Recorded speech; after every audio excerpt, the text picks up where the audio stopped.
E a primeira coisa que nós vamos abordar aí é sobre a questão da disciplina espiritual, da oração como uma disciplina espiritual. A apostila é lógico que eu vou usar algumas coisas. Coloca para mim aí, à medida que eu vou falando, pode ser oração, disciplina espiritual. Pode ser? Bem grande. É lógico que algumas coisas que eu vou falar estão na apostila, outras coisas eu estou acrescentando, né? E sugiro que vocês leiam a apostila. Aliás, o ideal é que vocês leiam a ministração antes de vir para a aula, porque vocês têm um cronograma, vocês já sabem qual é, então vocês já vêm com ela já lida. E aí você já traz a sua dúvida. Quando eu perguntar, tem dúvida, você levanta a mão. Ou se, quando você aparecer a dúvida aí, onde é que você está, você levanta a mão. Eu prefiro que você levante a mão e eu pare onde eu estou, do que depois deixar para o final e às vezes a gente perder aquela oportunidade porque saiu do contexto. Então eu falei alguma coisa, você tem dúvida, aí você levanta a mão e eu vou deixar você fazer a sua pergunta sobre a sua dúvida, tá bom? Então, a disciplina da oração, que é o primeiro ponto nosso aí, a disciplina da oração 1, eu queria dizer para vocês que a oração verdadeira é algo que se aprende a fazer. Ninguém nasce orando. Ninguém se converte na igreja e na primeira semana virou um exemplo de oração, um modelo de oração.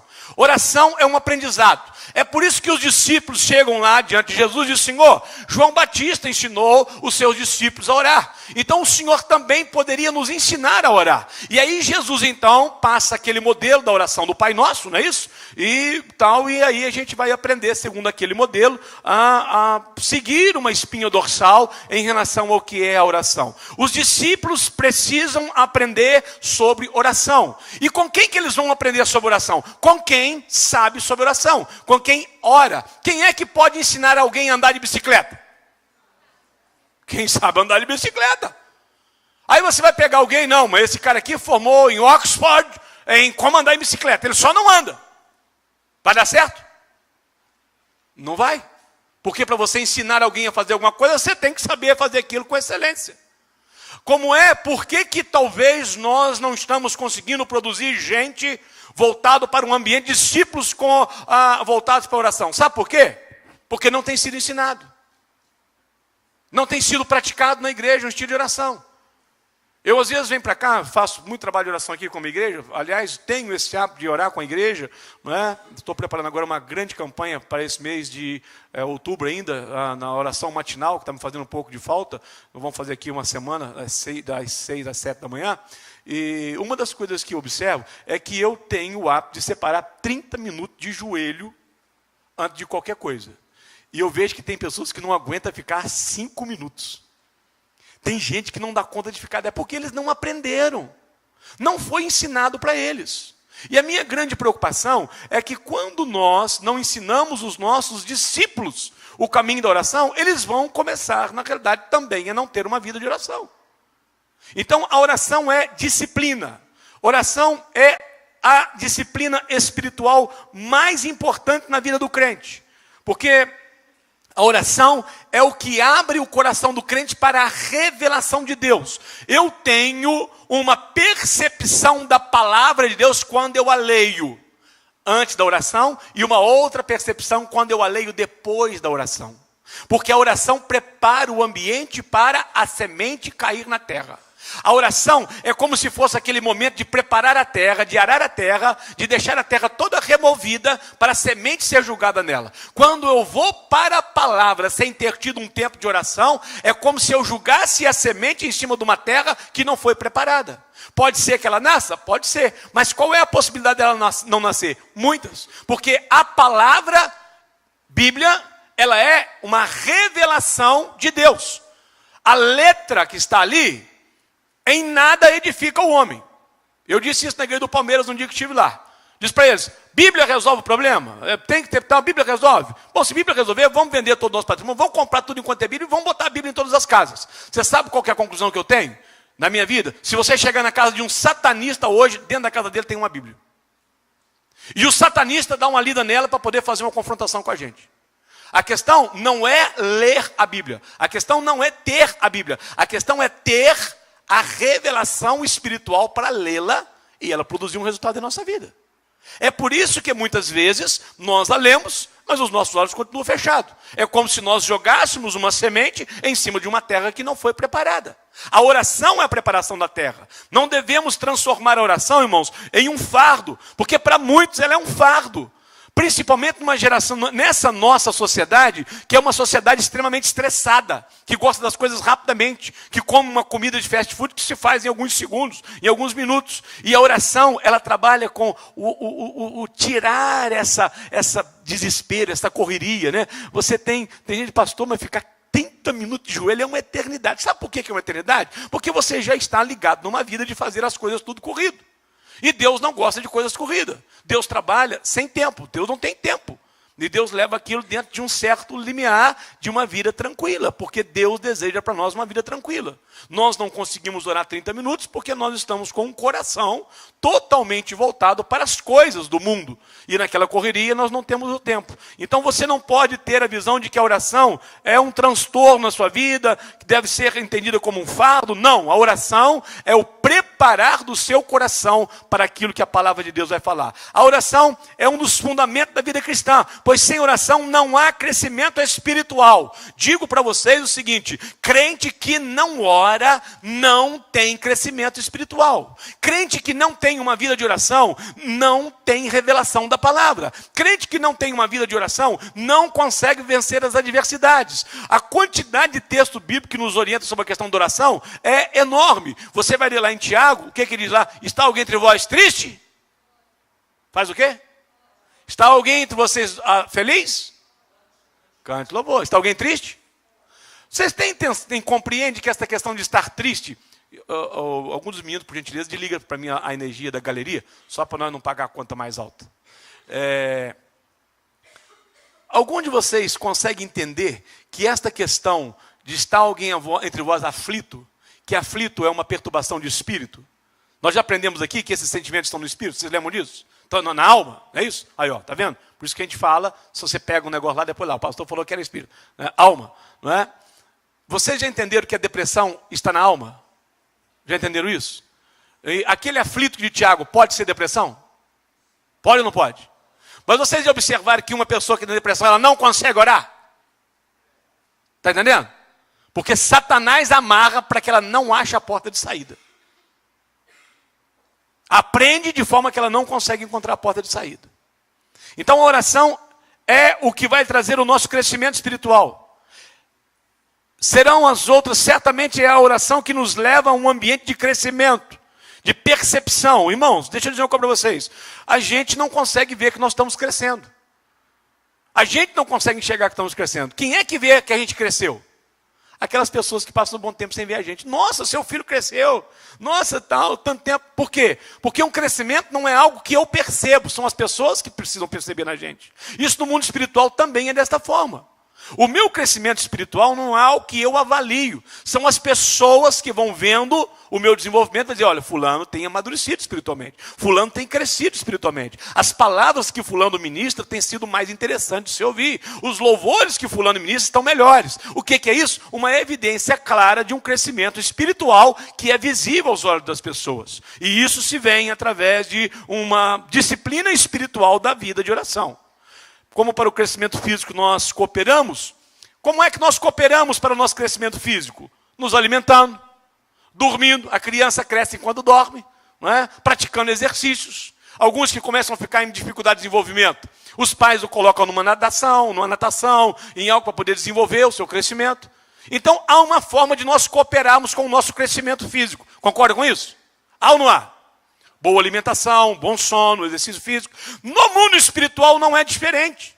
Há como nós sim colaborarmos, contribuirmos para o crescimento espiritual da nossa própria vida.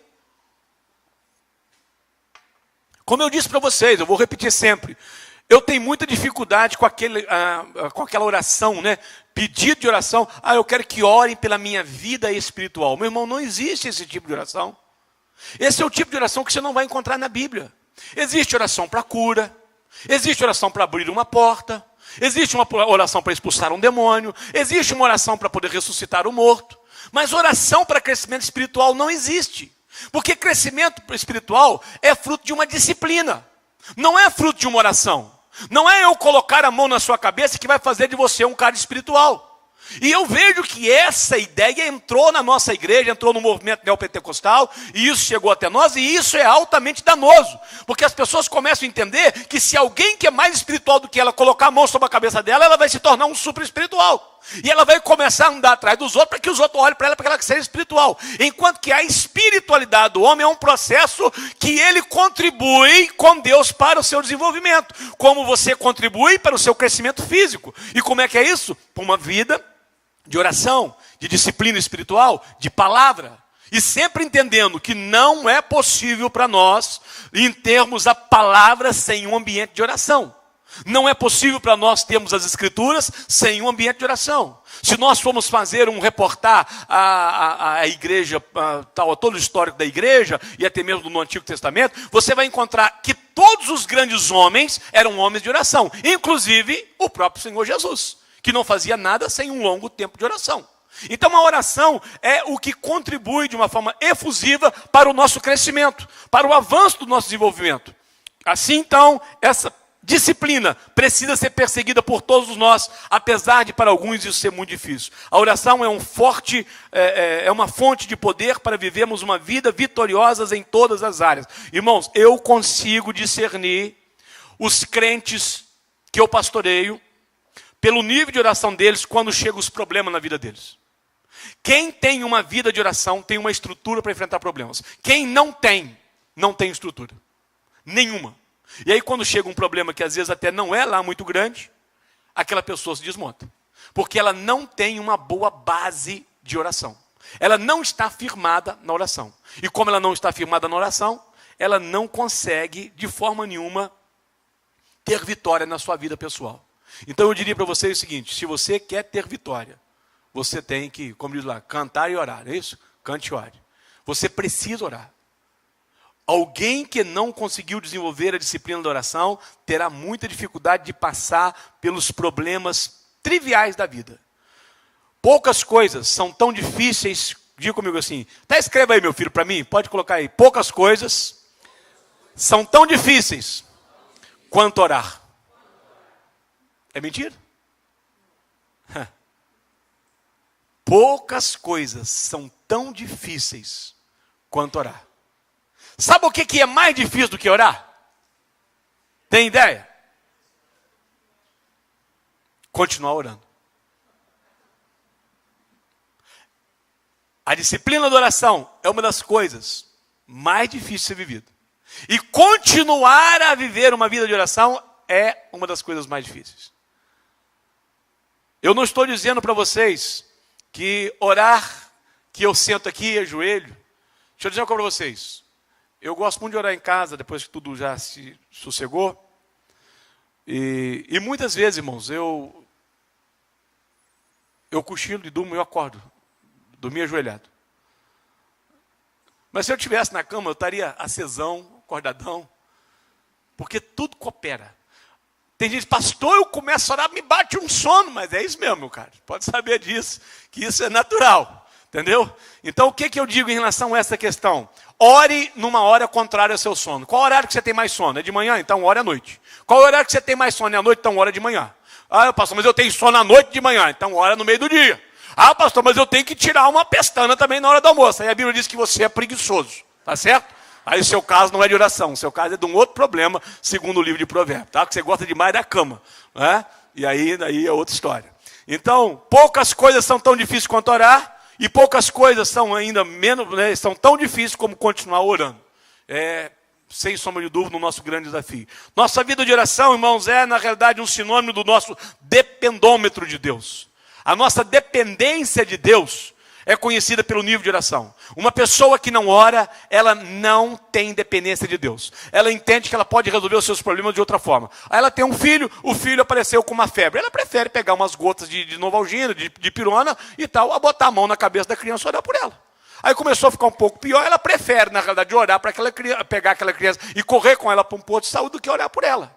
Porque ela não tem dependência de Deus. Ela não aprendeu a depender de Deus. Começou a ter um mal-estar, ela prefere, ao invés de tomar uma providência de orar por aquilo, ele tomar um remédio. Apareceu um problema, então ao invés de resolver aquilo em oração, eu vou tentar resolver do meu jeito. Então as pessoas, eu digo que a gente tem que ter a análise do sintoma, né? Não é às vezes nem da doença. A evidência clara de alguém que tem um problema na oração é aquele que não depende de Deus para nada. Então ele acha que ele resolve, e tal, ele não vai ficar molando Deus. E chega alguns que dizem, Deus tem coisa mais importante, dor de cabeça. Quero dizer para você que Deus tem prazer em ouvir oração e responder oração. Deus tem prazer em fazer coisas pequenas, como Deus tem prazer em fazer coisas grandes. Quando nós colocamos nas mãos dele, Deus faz para que o nome dele seja glorificado. Quando você toma um remédio, você glorifica o remédio. Nossa, tomei o remédio, que remédio fora de série. Quando você experimentar Deus, vai dizer, Deus agiu na minha vida, e isso vai trazer obra na vida de outras pessoas. Isso vai levar outras pessoas a crescerem no mundo espiritual. Então, a gente ora pouco, porque a gente não depende de Deus o tanto que nós deveríamos depender. Quanto mais nós entendemos que somos dependentes de Deus, mais facilidade nós vamos ter de desenvolver uma vida de oração. Há um dos grandes homens, que é talvez uma das maiores autoridades no tema de oração, seu nome é Richard Foster, e ele escreveu um livro muito interessante, que é a Disciplina, Celebrando a Disciplina, e outros livros também sobre oração. E ele tem uma fala que eu quero dizer para vocês. Ele diz assim: a oração impele-nos para a fronteira da vida espiritual. De todas as disciplinas espirituais, a oração é a principal, porque nos conduz a uma comunhão perene com o Pai. A oração verdadeira cria vida e muda vida. Orar é mudar. Se não estivermos dispostos a mudar, deixemos a oração de lado. Ninguém muda sem uma vida de oração. Ninguém será transformado sem uma vida de oração. Ninguém será cheio do Espírito Santo sem uma vida de oração. A oração é o fator mais importante na construção do relacionamento do homem com Deus. Aliás, era isso que Deus fazia todos os dias no Jardim do Éden. Ele ia lá para quê? Para conversar com o homem. Para poder ouvir o homem. Para ver o que o homem tinha a lhe dizer. E esse era o relacionamento saudável que Deus estabeleceu com o homem no Jardim do Éden. Depois do homem ter caído, logo depois em seguida, nasceu um homem que Deus gostava muito dele. A Bíblia diz que ele se chamava Enoque. E Deus se agradava tanto de Enoque. Enoque tinha uma conversa tão agradável, porque tem gente que tem conversa agradável, não é isso? Hoje eu estava lá com o Pedro, na igreja dele, semana passada nós estávamos juntos aqui, na casa dele e tal. Que conversa agradável, que assunto agradável e tal. Como é agradável você estar do lado de gente que é agradável. E tem umas pessoas que é bem desagradável, né? E tal, elas não entendem que como vai é cumprimento. Não é querer saber como é que está o estado do cara, não é mesmo? Como vai é cumprimento, né? Se eu quero saber mesmo, eu vou fazer né? E aí você pergunta, como vai? Cara, tá mal, a situação tá horrível, mulher tá difícil, menino tá difícil, os cachorros lá em casa tá complicado, então as contas não estão pagas. Rapaz, aqui, a gente quer ter um papo legal, uma conversa legal. E Deus gosta de ter uma conversa legal com as pessoas. E a Bíblia diz que havia um homem chamado Enoque, e este homem tinha uma conversa tão agradável com Deus, que um dia Deus resolveu levá-lo para morar com ele eternamente, porque o papo de Enoque era um papo muito agradável com Deus. Deus tinha prazer em ouvi-lo. Deus tinha satisfação em ouvi-lo. E aí Deus resolveu levá-lo para si, para poder conversar com ele constantemente lá no céu, não ter mais dificuldade na terra. Então eu gostaria muito de saber se de repente cada um de nós estamos tendo um papo legal com Deus. Ou a gente só reclama, ou a gente só pede, ou a gente só fala mal, ou a gente só chega tal, e não há uma vida de oração, de comunhão com Deus, de agradecimento a Ele, né? Porque há também uma outra coisa errada na minha concepção em relação à questão da oração, é que para muitos oração é pedir. E o cara só sabe pedir. E ele faz uma relação enorme de pedidos. Mas se você for para a base da oração, que é o Pai Nosso, você vai entender que antes de pedir, vem um monte de coisa. Ele começa, Pai Nosso que está nos céus. O que é isto? É um louvor a Deus. É um engrandecimento a Deus. É tributar glória a Deus. E é isso que nós devemos fazer quando nós vamos ajoelhar. Dizer, Pai, santo é o teu nome, bendito é o Senhor, Deus de Abraão, Deus de Isaac, Deus de Jacó, Pai das misericórdias, Deus do universo, Criador de todas as coisas, Pai de nosso Senhor e Salvador Jesus Cristo, Deus que é conosco, Senhor dos exércitos. Você vai dizendo para Ele tudo aquilo que a Bíblia diz que Ele é. E aí depois você passa para Jesus e vai dizendo, olha, prometido de Israel, ou príncipe da paz, com conselheiro, maravilhoso, e você vai dizendo quem ele é, a estrela da manhã, videira verdadeira, o caminho, o alfa, o ômega. A gente precisa aprender a conversar com Deus e dar a Deus a glória que é devida a Ele, e é isso que a oração do Pai Nosso nos ensina. Não é ficar repetindo aquela oração 10 vezes. Orar o Pai Nosso não é repeti-la 10 vezes, é saber quais são os fundamentos da oração, né? Quando chegar no Espírito Santo, você faz a mesma coisa. Eu gosto de chamá-lo de divino Espírito Santo, maravilhoso Espírito Santo, glorioso Espírito Santo, Espírito do Deus vivo, né? Espírito da glória de Deus, Espírito de Jesus, Espírito da alegria, Espírito da unção. E eu vou me voltando para Ele com os atributos dEle, e vou dizendo para Ele o que eu acho que Ele é. E isso é uma vida de oração, segundo o que foi nos ensinado no Pai Nosso. Não é só dobrar o meu joelho e começar a pedir algumas coisas, mas é estabelecer com Ele um vínculo de reconhecimento de quem Ele é. Pai Nosso que estás nos céus. Não é isso? Santificado seja o teu nome, não é isso? É exaltado seja o teu nome, glorificado é o teu nome, santo é o teu nome. É um momento de adoração a Deus em oração. E isso precisa estar presente nas nossas vidas. A oração não é um lugar de pedir. A oração é também um lugar para pedir. Mas antes de pedir, vem uma infinidade de coisas que Jesus nos ensinou nessa oração do Pai Nosso e que Richard Foster vai nos deixar bem claro sobre a importância de se travar essa vida em oração. Martinho Lutero foi um dos maiores líderes da história da igreja. Ele dizia assim: tenho tanto que fazer que não consigo prosseguir sem gastar 3 horas diárias de oração. O pessoal tem dificuldade às vezes de ficar ajoelhado 30 minutos. Lutero se recusava a fazer qualquer coisa sem ele ter pelo menos 3 horas de conversa com Deus. Se você quer ganhar tempo para resolver os problemas, ore um pouco mais. Porque você vai depender de Deus. E quando você colocar nas mãos de Deus, Deus vai resolver melhor do que você. É interessante que há um grande homem vivo hoje, talvez um dos maiores pastores do mundo hoje, pastor Po Yong-Chu, e um dia a secretária dele atendeu um telefonema e era o presidente da Coreia querendo falar com ele. E aí ela diz: olha, lamento, mas infelizmente ele está no local de oração e ele não pode, ele não permite que interrompa. E o presidente ficou muito chateado com aquilo, né? Porque aqui, se você quer ficar mal com os outros, é chegar alguém aqui para eu poder atender e a minha secretária dizer: ele está orando. Não, se ele está orando, ele pode me atender, ué. Se ele está orando, não, então ele pode entender. Ele está orando, então eu vou para aí que eu vou conversar com ele. Como se diz, oração é o menos importante. E aí o presidente ficou muito chateado e quando encontrou com ele, disse: rapaz, não liguei para a tua igreja, a tua secretária não quis me passar a ligação, disse que você estava orando. Ele disse: olha, pera bem, entre falar com você que é o presidente e falar com ele que é o rei dos reis, com quem que você acha que eu deveria dar prioridade? Eu estava numa audiência com o rei dos reis, cara. Você está em segundo plano, você tem que se colocar no seu lugar.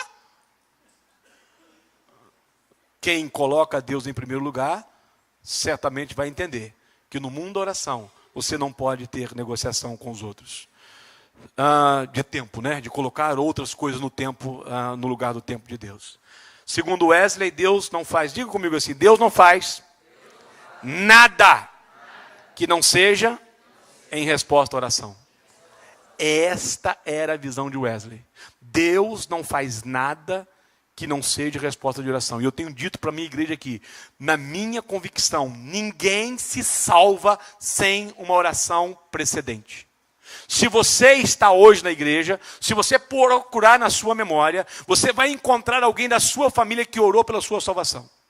Porque na minha concepção não há salvação sem oração precedente.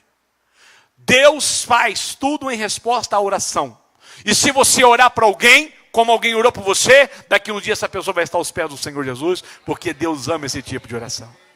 Esse é o tipo de oração que Deus tem prazer em atender. Esse é o tipo de oração que Deus nunca deixa de responder.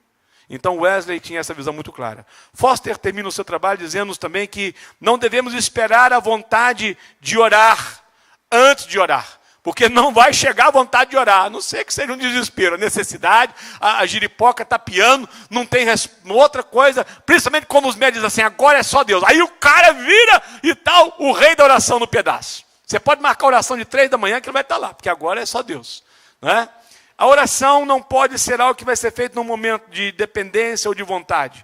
Você não está com vontade de orar? Ore, comece a orar. Ah, pastor, eu estou com dificuldade. Ore a si mesmo. Não devemos esperar ter vontade de orar. Devemos começar a orar. A oração é como trabalho.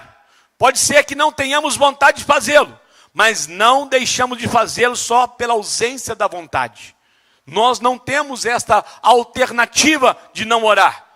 Não orar significa não depender de Deus, não crescer espiritualmente, significa ter uma vida apagada, se tornar alvo de ataques constantes, ter perturbação espiritual, perturbação neurológicas, principalmente perturbação na área das emoções. A quantidade de crente hoje dependente de remédio para tudo na vida, inclusive na questão de antidepressivo, está pela questão da ausência de uma vida de oração. Quando eu me converti na década de 80, não existia nada disso, porque as pessoas viviam uma vida de oração e de leitura da palavra constante. Enquanto nós não voltarmos para a oração, nós vamos sim estar subordinados a sofrer os ataques malignos, especialmente na nossa mente, aqui no campo de batalha, mais importante, né? Na nossa alma. Nós vamos ser feridos de morte, porque ela não está conectada com Deus, a vida de Deus não está sobre ela. 2 pontos, põe para mim lá. Quando oramos, a imagem de Deus é formada em nós. Pode escrever para mim o 3. Quando oramos, a imagem de Deus é formada em nós. Substitui o 2 pela letra A, pode ser? Aí você põe, para só poder seguir os capítulos aqui certinho. Isso, e depois o 2, quando oramos, a imagem de Deus se forma em nós, que é o capítulo 2. Nossa vida de oração é um processo gradual de transformação de glória em glória. Quanto mais contemplamos ao Senhor, mais a imagem dele é refletida em nós. A Bíblia nos conta a história de um homem chamado Moisés, que passou 40 dias conversando com Deus. Não comeu e nem bebeu. 40 dias dialogando com Deus, dia e noite. E quando ele desce do monte, como é que estava o seu rosto? Tinha um brilho tão forte que as pessoas não podiam olhar para ele. Por quê? Porque a imagem de Deus se refletiu em Moisés, depois de um tempo de concentração de Moisés com Deus. Sem oração, não há a produção da imagem de Deus em nós. O que leva a imagem de Deus a refletir em nós é exatamente o tempo que nós gastamos com Deus no mundo de oração. Também sem oração não há transformação.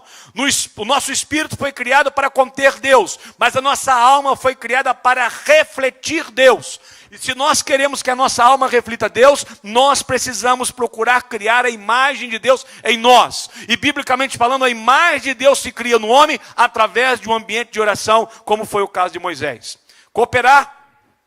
Cooperação é uma palavra-chave no processo de transformação da alma e da renovação da mente. Nós precisamos cooperar com Deus. Nós não entendemos que Deus faz, estala os dedos, as coisas acontecem no nosso mundo espiritual, na nossa vida de transformação. E eu já ministrei isso para vocês aqui, quando falei de transformação, dentro daquele plano da salvação, da redenção. Precisamos cooperar com Deus se quisermos realmente mudanças interiores em nós. E esta cooperação acontece por meio da disciplina da oração. Quanto mais nós orarmos, mais nós nos moldaremos à imagem de Deus, mais nós desenvolveremos a paciência, a tolerância, a submissão. Nós seremos pessoas que teremos mais facilidade em aprender, em desfrutar da graça de Deus. Quando mais nós nos voltarmos para uma vida de oração, maior transformação cada um de nós vamos passar. Todo o nosso crescimento e transformação dependerá da nossa disposição de contemplarmos o Senhor pela oração. Não há transformação sem oração. Sem oração, não há imagem de Deus sendo formada na vida do homem. Na realidade, sem oração, não há vida espiritual. É como se no mundo espiritual, alguém que anda, lembra daquele crente? Estou fraco. É o crente galinha de Angola. Não ora. Não é verdade? Então vai estar fraco mesmo. Tem dificuldade de orar, não consegue desenvolver essa disciplina, não consegue viver essa questão. Irmãos, deixa eu dizer uma coisa para vocês. Vocês estão sendo preparados aqui para liderar GCELs, para liderar pequenos grupos, para liderar pessoas.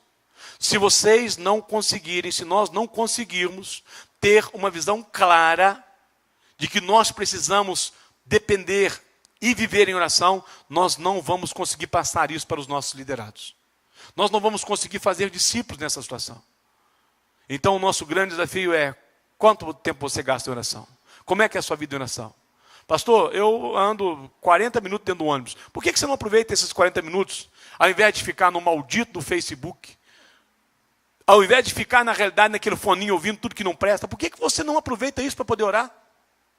Às vezes eu saio de casa, venho para a igreja, para algum lugar, igual vim agora, eu estava num curso na igreja do pastor Pedro, desliguei o rádio, porque começou lá a Voz do Brasil, e o que eu fui fazendo? Eu vim orando, eu vim conversando com Deus. Nós precisamos aproveitar os menores momentos que nós temos na vida para poder conversar com Deus. Me deu, o sono foi embora, eu vou ver um filme. Não é isso. O sono foi embora porque Deus quer conversar contigo. Dobra os seus joelhos. Comece a falar com Ele. Diga para Ele, conta para Ele os seus problemas. Conta para Ele os seus sonhos, as suas dificuldades. Apresenta para Ele a sua esposa, os seus filhos, a sua casa, o seu trabalho, o seu patrão, aquela pessoa que está doente, a sua igreja, o culto que vai acontecer na semana seguinte, o seu pastor, as autoridades, o país que está vivendo um caos social em todas as áreas, um índice de violência. Estou vendo aí os crentes tudo revoltado, né, e tal, por causa dessas questões de arte, de coisa mais. E o que nós temos que fazer? Ore para aquelas pessoas. Não há nada que pode trazer uma transformação maior do que aquelas pessoas se converterem e virem a público dizer, olha, eu era assim, mas agora eu tenho outra realidade. Eu vi uma matéria que foi publicada na Verde essa semana, depois vou trazer para compartilhar até com a igreja. Foi muito feliz o camarada que fez a matéria, apesar de alguns terem criticado, talvez não tenham lido ela toda, em que ele diz o seguinte, que a igreja evangélica, né, ele falando sobre que para alguns a igreja evangélica, ele não diz que a igreja evangélica é um mal, ele não diz isso. Ele diz que para alguns os evangélicos são um mal. E ele diz o seguinte, bom, para esses que dizem que os evangélicos é um mal, que os evangélicos, o crescimento, podem preparar porque eles vão crescer e muito. Estão crescendo e vão crescer ainda mais. Então, nós temos uma forma de mudar as coisas, levar as pessoas a um processo de conversão. Então nós temos que orar um pouco mais para que isso aconteça. Irmãos, eu sempre digo para vocês aqui, que eles estão comigo, eu não me arrogo nisso, nem acho que é, na realidade, méritos meus. Mas quando nós começamos 2015... 2014 foi um ano muito bom. 2015 nós começamos um ano de muito problema, depois que aquela bendita mulher tomou posse, né? Depois de ter prometido mundos e fundos, não ter feito nada, entramos numa crise tremenda. E eu fiquei desesperado. E eu vim para cá para poder começar alguns dias de oração aqui de manhã cedo, 6 horas da manhã. Muitas pessoas vieram comigo para cá nesse tempo. E nós passamos um longo tempo de oração. E um dia eu estava naquela cadeira ali, não sei qual delas, estava ali orando. Deus falou comigo assim, eu quero que você ore para que eu assopre sobre o Brasil um vento. E esse vento vai produzir 3 resultados. E eu, quando levantei dali, compartilhei com todos eles, e tenho compartilhado isso constantemente. Isso foi primeira semana de fevereiro de 2015. Nós não tínhamos conhecimento de nada que estava acontecendo nesse país. E ele disse, primeira coisa, você vai orar para que esse vento levante os panos que encobre tudo que está encoberto nessa nação. Segunda oração, você vai pedir que esse vento jogue por terra todas as autoridades que estão prostituídas e que não podem ficar de pé. Terceira oração, você vai pedir que esse vento, assoprando sobre o Brasil, traga um grande avivamento na vida da igreja. E nós começamos aqui na primeira semana de fevereiro, orando ao Senhor, diz, levanta os panos e descobre toda a podridão que está debaixo dos panos que nós não conhecemos. No meio daquele ano, a presidente já tinha caído, depois o presidente da Câmara, e aí foi aparecendo os podres. Pastor, então foi o senhor que foi? Não. Deus revelou isso a muitas pessoas ao redor do Brasil. E muitas pessoas estavam orando nesse sentido. E Deus agiu segundo aquilo que Ele nos orientou a orar. A Bíblia diz, quando 2 ou 3 de vocês concordarem sobre alguma coisa na terra, haverá concordância no céu. Sabe o que Ele quer dizer nesse texto? Quando houver aqui 2 ou 3 pessoas que sabem qual é a vontade do céu, e ligar aqui na terra, lá no céu haverá uma chancela na hora para que aquilo possa se cumprir. Essa é a verdade da palavra. Então o que está acontecendo no Brasil é fruto das orações, que nós vemos fazendo aqui, como muitas igrejas foram reveladas por Deus nessa situação, e vem fazendo no decorrer desta caminhada. Nada acontece sem a oração, nada se move sem oração. E enquanto nós não entendemos isso, nós continuaremos tendo uma vida pequena, medíocre no mundo espiritual, achando que é possível fazer alguma coisa com as nossas próprias forças. A oração move o coração de Deus, a oração move a mão de Deus, a oração muda a circunstância. E se nós passamos a fazer isso, quero dizer para você, em breve, em muito breve, nós vamos ver coisa acontecendo ao nosso redor de uma forma muito interessante. Eu me lembro que um dia nesse tempo atrás, também nessa época, Deus colocou no meu coração que eu iria orar para poder fechar qualquer terreiro de macumba que estivesse aqui perto de mim. Aí esses dias fui lá na casa da irmã, mãe do Antônio, e o Antônio me levou lá em cima e disse, pastor, mostrar para o senhor um negócio aqui. O Antônio está ali. Eu achei que você não tinha. Esse pessoal aqui, ó, tinha um terreiro lá perto da igreja, lá do meu lado lá. Eles desapareceram, agora descobri que eles vieram aqui para trás. E eu falei, você está lembrado que nós oramos? A minha parte eu fiz, eu tirei os caras da minha área de influência. Agora vocês receberam com você, agora está nos seus fundos. Agora é sua. Nós oramos, o que estava aqui saiu fora. Porque Deus nos dá a autoridade por meio da oração. E nós precisamos exercer isso com mais clareza. Se nós não exercermos a oração nessa intensidade, nós estaremos perdendo grandes oportunidades na nossa vida, no mundo espiritual.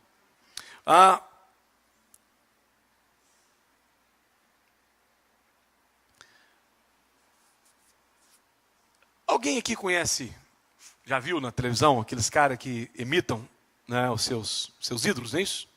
De vez em quando aparece aí um cover de Tim Maia, não é isso? Um cover de Raul Seixas, não é? Esses dias viam um cover de Chacrinha. Quantos mais já viram aí alguns? Já viram? De quem que vocês já viram?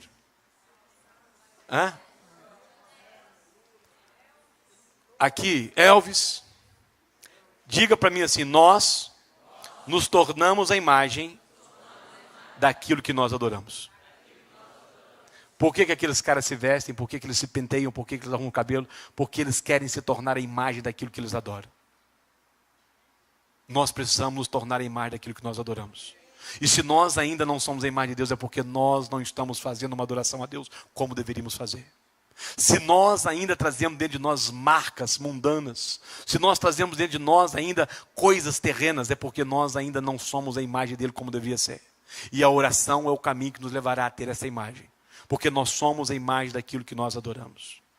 Bom, capítulo 3, põe para mim lá. Tratando com Deus e sendo tratado por Ele. A oração é um meio, ponto 3 aí da apostila de vocês. A oração é um meio fundamental pelo qual nós tratamos com Deus e somos tratados por Ele. O conhecimento bíblico é fundamental. Mas o mero conhecimento bíblico não significa conhecimento de Deus. Nós conhecemos Deus por meio das Escrituras. Mas se esse conhecimento só é impresso em nosso espírito, vamos repetir lá. Nós conhecemos Deus por meio das Escrituras. Mas esse conhecimento só é impresso em nosso espírito quando temos uma experiência pessoal com o Senhor. E essa experiência se dá por meio de uma vida de oração. Eu, às vezes, encontro alguns católicos que conhecem tanto de Bíblia. Aliás, se você pegar um canal deles de televisão, tem um padrezinho velhinho e tal, eu não sei o nome dele, bem velhinho, de cabeça branca, que eu já desejei pregar igual aquele cara, porque o cara prega. E o camarada conhece muito de Bíblia. E o cara conhece muito de teologia. Só que falta alguma coisa. Você ouve, você vê que é interessante, mas você sente que falta alguma coisa. E o que falta é exatamente a unção que veio por meio de uma vida de comunhão com Deus. Às vezes você traz alguém na igreja, o pastor prega uma boa mensagem, prepara uma boa mensagem, você diz um bom conhecimento. Mas é como se ela fosse assim meia seca, ela não produz vida. Porque quando não há unção sobre aquilo, é apenas conhecimento. Fala apenas ao intelecto do homem. E a palavra de Deus precisa falar ao intelecto do homem, ela tem que falar também ao coração do homem. Corpo, alma, né? Ele diz lá, coração e mente, alma e espírito. Precisa haver uma revelação na nossa mente. Nós conhecemos Deus pela nossa mente. Os nossos olhos se abrem para poder conhecer Deus. Mas Deus tem que descer ao nosso coração. Porque senão nós viramos... E eu tenho muitas pessoas aí, crentes, que são extremamente racionais. Demasiadamente racional. É lógico que nós temos que ter razão. Mas nós também temos que ter emoção. Tem gente que não consegue deixar as lágrimas descer aos olhos. Tem gente que entra no culto, vai as coisas, vê os outros. Nada acontece, sabe por quê? Ele conhece Deus no intelecto, mas ele ainda não permitiu Deus entrar a tomar o seu sentimento de uma forma profunda. Então nós temos que entender que é necessário essa experiência com Deus, de uma certa espiritualidade por meio da questão da oração. Bom, alguém quer perguntar alguma coisa? Quer falar? É para eu parar, que parece uma metralhadora. Né?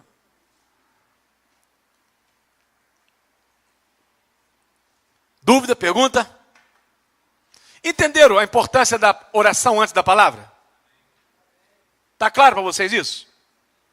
Ah, pastor, eu gosto muito de ler Bíblia, leio 10 capítulos da Bíblia. Cara, então faz o seguinte, o tempo que você gasta lendo 10, divide ele para você ler 5 e gasta o outro tempo com oração.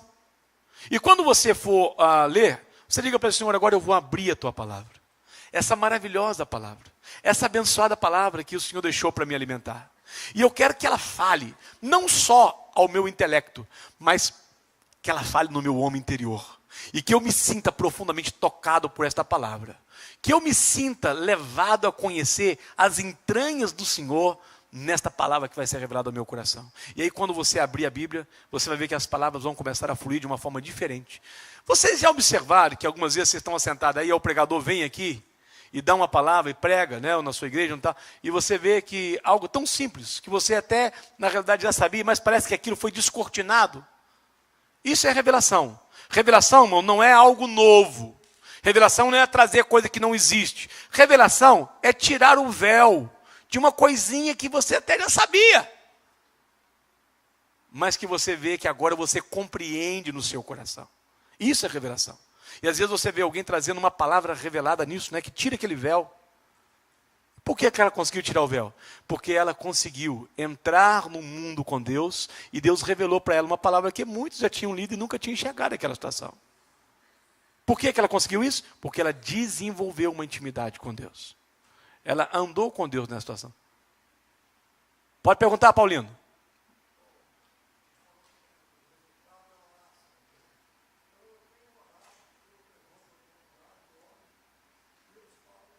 Sim. Amém.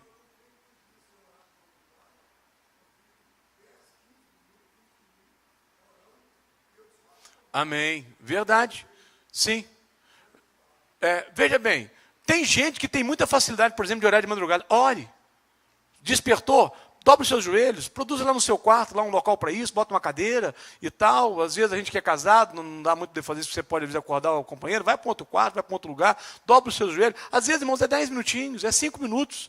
Não precisa ser 3 horas da madrugada, 3 horas seguidas. Pode ser, como o irmão Paulo falou, 10 minutos, 15 minutos, 5 minutos. Você vai lá e diz, olha, Senhor, eu estou aqui agora, essa hora todo mundo está dormindo, pouca gente está falando contigo, né? Eu vim aqui para dizer para ti, agradeço ao Senhor até por ter acordado nessa hora. E se eu acordei, porque certamente o Senhor quer falar um pouquinho comigo, e eu vim também para dizer para o Senhor que o Senhor é muito bom na minha vida, e eu lhe dou graça por este momento. Nós precisamos, irmãos, gastar mais tempo com Deus. E não precisa ser 1 hora, 2 horas, pode ser 10 minutinhos. 10 minutinhos na madrugada, 10 minutinhos à tarde, 10 minutos quando você está na hora do intervalo do seu almoço. Desligue um pouco do mundo e se ligue em Deus.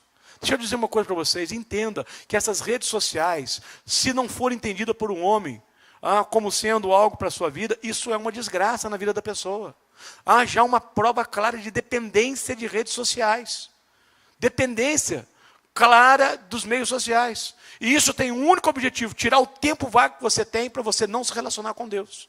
E isso vai trazer um resultado claro numa geração doente, perturbada.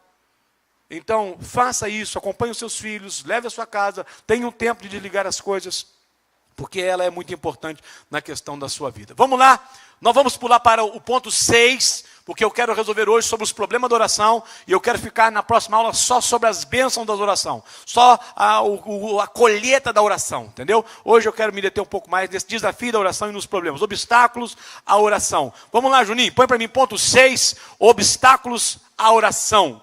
O primeiro obstáculo que eu quero sinalizar para vocês, vou colocar lá, aí você põe para mim A, para poder facilitar. Diga comigo assim, o diabo. O diabo é o primeiro obstáculo na oração do homem.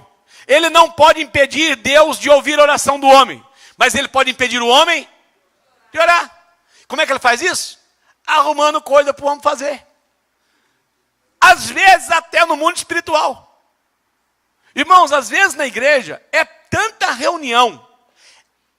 Você sabe como é que o capeta tenta fazer para poder tirar a minha paz e me perturbar a questão de oração? Problema. Um monte de probleminha desse tamanhozinho assim, ó, que tem que levar o pastor. O que eu resolvi na minha vida? Já cheguei para o meu chefe, digo para ele, meu chefe, se o senhor precisar de mim, qualquer hora do dia, da noite, da madrugada, estou à disposição do senhor, desde que seja depois das 10 horas da manhã. Porque eu não ligo meu celular antes de 10 horas, e meu chefe sabe isso. Se ele precisar de mim no outro dia antes, que ele fale comigo antes. Porque eu levanto, faço a minha caminhadinha, desço para o meu escritório, fecho a porta, minha mulher de vez em quando vai lá, a porta está fechada, ela tenta entrar, eu não abro, aí ela volta para trás, às vezes meio chateada, né? E tal, mas ela já sabe. E aí eu vou fazer minha oração, vou fazer meu tempo de leitura bíblica, para depois, na realidade, eu voltar às coisas. Eu já entendi o seguinte, se eu ligar o meu celular, aí começa. Aí vem um probleminha, aí vem outro, aí vem uma situação. Bom, os problemas já aconteceram, eu não tenho mais como fazer. Agora eu vou tirar o meu tempo de oração para poder resolver o problema naquela hora? Não.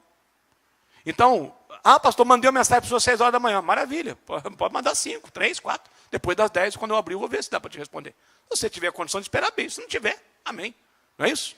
Não tem condição de resolver todos os problemas.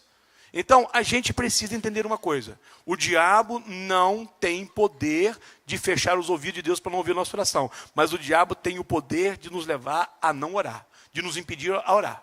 De trazer problemas. Por isso, você talvez precise definir na sua vida qual é o seu horário de oração. E quando chegar naquele horário, você se feche. Você se tranque, você desligue. Pastor, lá em casa não tem jeito. O que você faz? Me procure. Eu vou arrumar um horário para você aqui na igreja. Qual horário que você quer? Eu vou te dar uma chave para você entrar e ficar tranquilo. Te digo para você o seguinte, sozinho aqui, toda vez que eu vou orar sozinho, aparece um demôniozinho, entendeu? Mas isso aí não é problema. Eu achava que era só lá no Palmeiras, mas encontrei um aqui também cabeludo, uns tempos dias para trás aí, na madrugada. Se você não tiver problema, vem e tal, e pode ficar à vontade, te dou uma chave para você fazer isso na sua casa se estiver tendo alguma dificuldade. Agora, nós precisamos ter um momento de oração. Ter um lugar. O irmão encontrou com ele, antes de mim. Ô pastor, eu encontrei com ele aí. Meu irmão, encontrei. Eu conversei até com ele, mandei ele embora, ele falou comigo que não ia não, só tal, quem é que tinha mais autoridade. Eu falei, então deixa ele aí, o dia que eu encontrar com ele, eu resolvo a situação dele.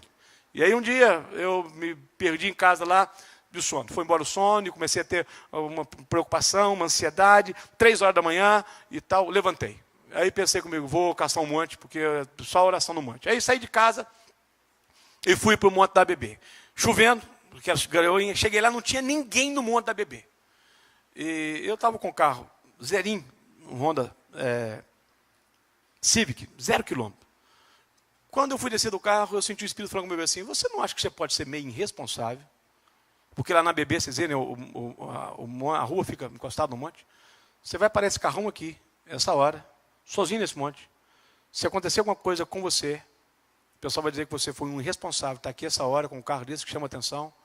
Tal. Eu falei, tá certo. Aí eu pensei comigo, bom, vou lá para a pedreira. Pedreira cheia de gente. Ranquei da Bebê, encostei na pedreira. Isso as horas já ia passando. Já encostando 5 horas, né? Até que eu saí de casa, que cheguei, tal. 4 e caquerada, 5 horas da manhã. 4h30, 4h40. Encostei na pedreira. Quando eu encostei na pedreira, o tempo foi fechando ainda mais, começou a relampejar. Aí o Espírito falou comigo assim, mas você não acha também que você pode ser meio irresponsável? Você vai subir nessa pedreira. Se um raio cair aí, para poder das pontas, tudo alto, né? Você sabe que vão dizer que você foi um responsável. Eu falei, o senhor tem razão. Ele disse, você não tem igreja para você orar nela? Eu falei, tem uma igreja até pertinho aqui, eu acho que eu vou para lá. Aí eu vim, cheguei aqui mais ou menos por volta de 4 e pouco. Quando eu abri, eu encontrei o Espírito aqui dentro. Que já estava aqui há muitos anos, 40 e tantos anos. Esse dia era o dia dele ir embora. E esse dia era o dia de eu cercar ele, porque a irmã já tinha dito que tinha encontrado com ele, e que ele disse que com ela ele não ia embora, não. E esse dia eu tive uma conversa definitiva com ele. E vi que a minha igreja tomou um outro caminho, um outro rumo depois desse dia. Eu sei então por que Deus naquele dia quis me tirar da cama às 3 horas da manhã e por que eu vim para cá naquele horário, para poder, na realidade, resolver uma situação que tinha que ser resolvida. Então eu digo para você o seguinte, nós temos que ter um cuidado. A oração, o diabo não pode impedir Deus de ouvir a nossa oração, mas o diabo pode nos impedir de orar. De diversas formas. E se você está entendendo que o diabo está te impedindo de orar, você tem que vencer isso agora em nome de Jesus. Letra B, diga assim, pecado não confessado. Esse é o segundo obstáculo. Bota para mim lá Isaías, abra a Bíblia de vocês, Isaías 59, versículo 1 e 2. Nós vamos ler todos juntos esse texto. Isaías 59, 1 e 2. Se conseguir colocar no data show também. Isaías 59, 1 e 2. Obrigado, meu filho. Isaías 59, 1 e 2. Vamos lá? 1, 2, 3.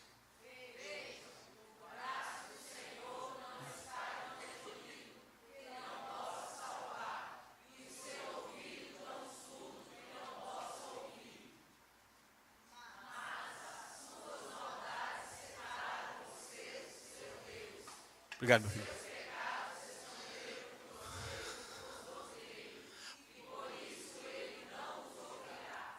Por isso, então o que é que impede de Deus ouvir a oração do homem? Pecados não confessados. Pecados que são guardados no recôndito da alma, na parte mais íntima. Pecados que estão na mente. Pecado do pensamento. Pecados que você guarda que ninguém sabe.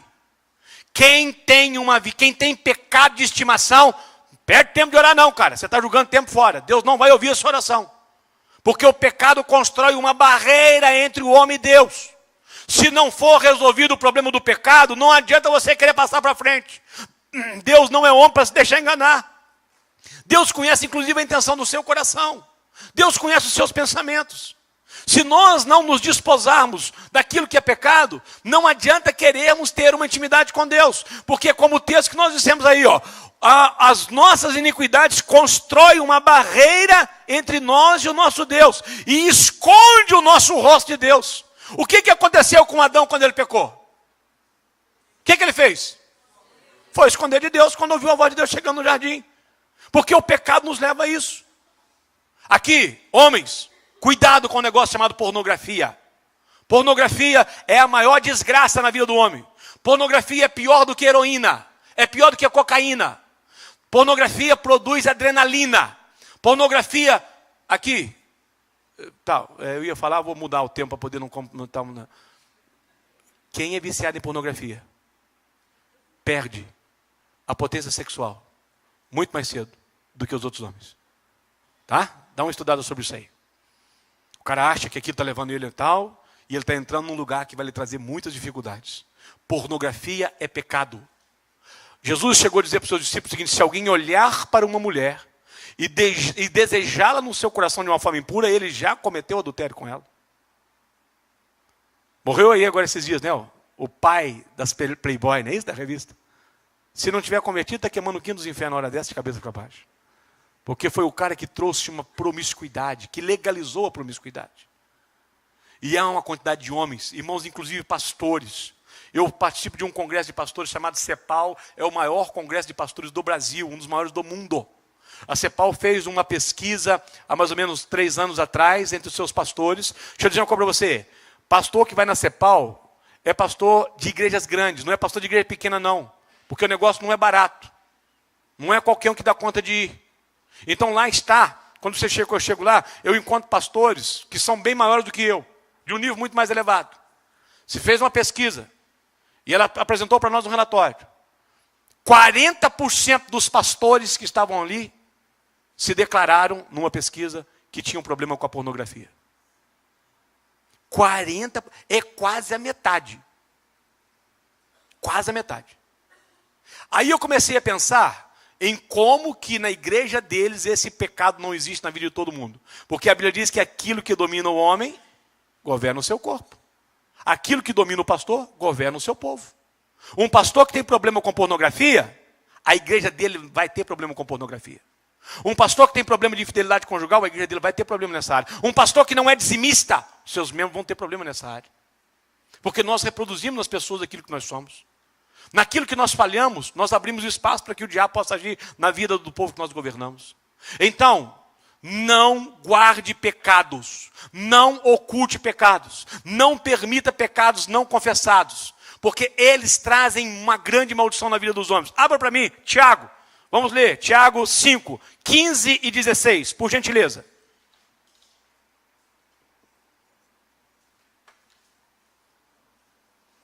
Tiago 15, 16. Vamos lá? Ele vai colocar no data show, é bom que vocês leiam ali do jeito que está. Tiago 15, 16. Tiago 5, perdoa aí. Onde é que vai achar 15 no Tiago também, né? E tal, tá igual um aí que esses dias colocou, aumentou uns capítulos na Bíblia aí. É Tiago 5, de 15 a 16. Aí, vamos lá. 1, 2, 3.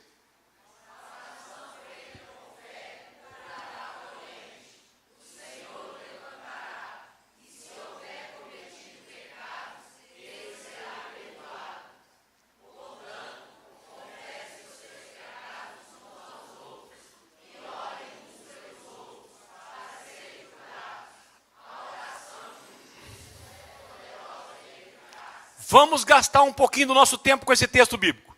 Primeiro, ele nos diz o seguinte: a oração da fé salvará o enfermo, o Senhor o levantará, e se houver cometido pecado, serão perdoados. Ou seja, quando há oração, ela vai levar inclusive à questão do perdão de pecados. Porque se nós formos orar a oração no modelo do Pai Nosso, Jesus nos disse que vai chegar aquela parte que vai dizer: Senhor, perdoa os meus pecados. Não é isso? Não diz lá? Não está dizendo isso na oração do Pai Nosso? Não é o modelo? Então, na oração, nós vamos trabalhar com Deus a questão do perdão dos pecados. E é isso que ele está dizendo. Quando nós oramos, se houver cometido pecado, serão perdoados. Agora veja bem, ele está falando em pecados, relacionando a oração e a enfermidade. Vocês observaram isso? Ele está tratando de enfermidade. A oração da fé salvará o enfermo e o levantará. Se houver cometido pecado, o texto está remetendo claramente que é possível que algumas enfermidades sejam causa de...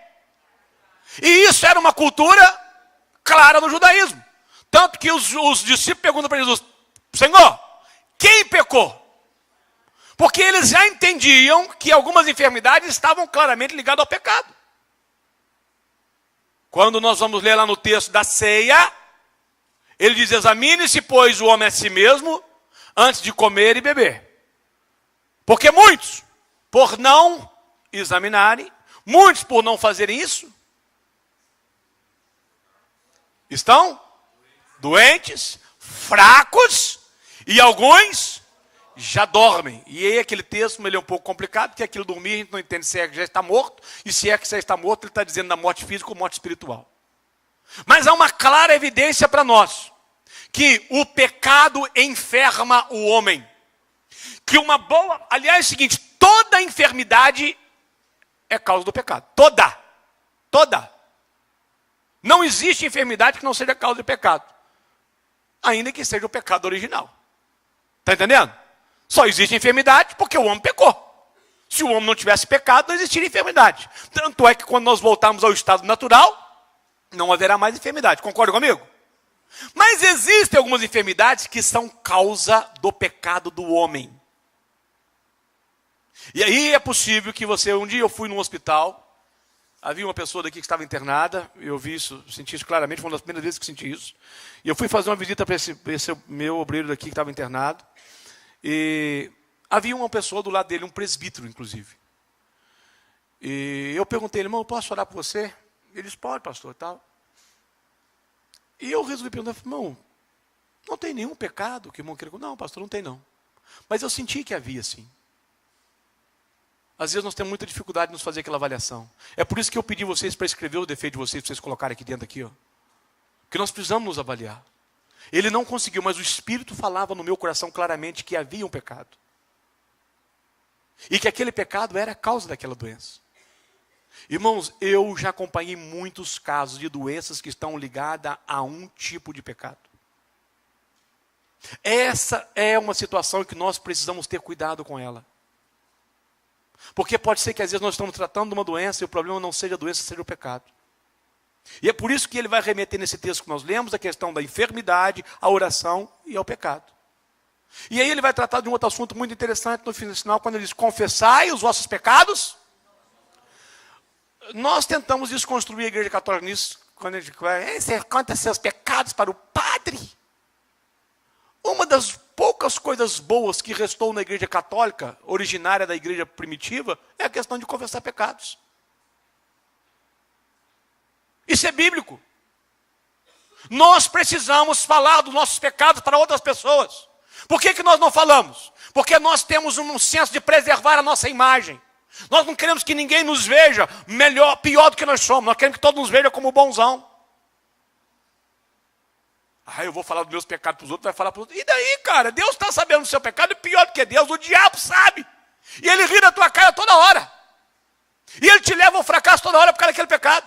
E quando você começa a sentir um arrepiozinho de Deus no culto, o bichão chega do teu lado. Ei, cara, tá lembrado? Aí você murcha.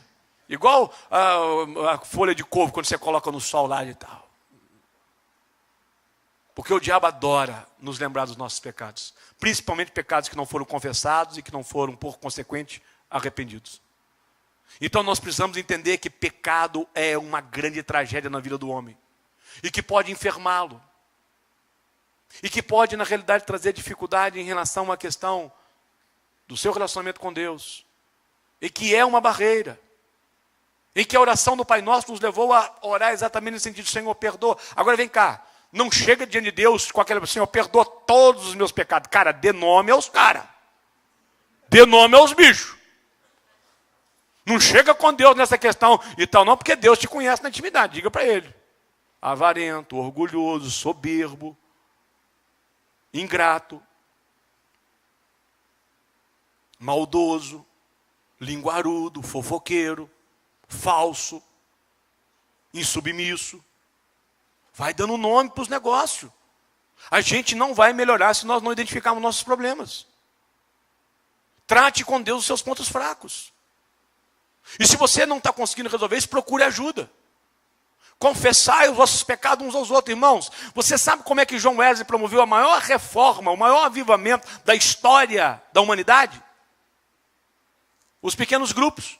E você sabe como é que funcionavam os pequenos grupos de John Wesley? Eles chegavam para a reunião, uma média de 10 a 12 pessoas no máximo. Eles sentavam numa roda. E cada um deles começava contando quais foram os seus pecados cometidos naquela semana. E todos tinham que confessar os seus pecados. Vocês sabem o que aconteceu? Quando John Wesley morreu, haviam 12 mil pequenos grupos esparramados só na Inglaterra. O movimento metodista já estava esparramado pelo mundo afora. E o maior avivamento da história que o mundo conheceu, que é o movimento metodista, que é o avivamento metodista, já tinha incendiado a nação inglesa. A nação inglesa estava no caos. A nação inglesa estava na dependência química, no vício, na jogatina, na prostituição, na promiscuidade.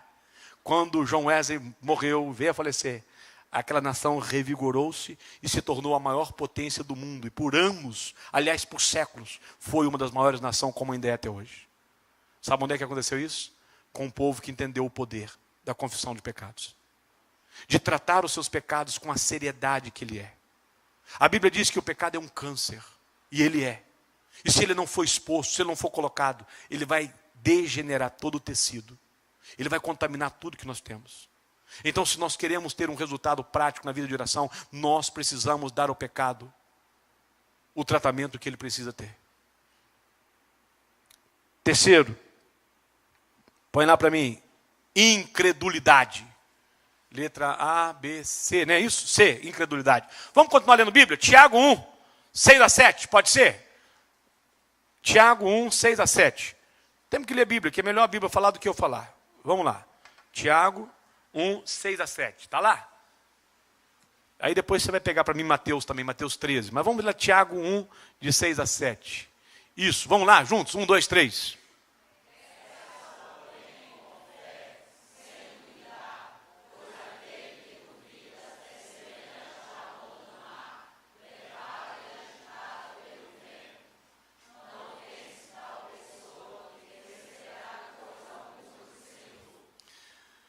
Não pense que tal pessoa receberá coisa alguma do Senhor.